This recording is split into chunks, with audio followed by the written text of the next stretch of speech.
Dengan pemberian topi ini, seakan beliau ingin memberikan pelajaran kepada kita semua tentang bagaimana berbagi, bagaimana memberikan perhatian, bagaimana menanamkan kekompakan dan kebersamaan di antara kita semua.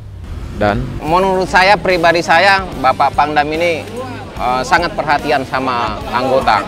Beliau selalu menghadirkan hal-hal yang baru, termasuk dengan pembagian topi ini.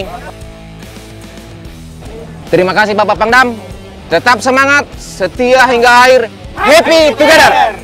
Mulai sekarang, boleh cerita, apapun pangkatmu, apapun jabatanmu, coba paham. Gak usah pangkat tinggi, kuasa bidang, sedangkan komputer tahu, sekarang tahu. Gak usah takut.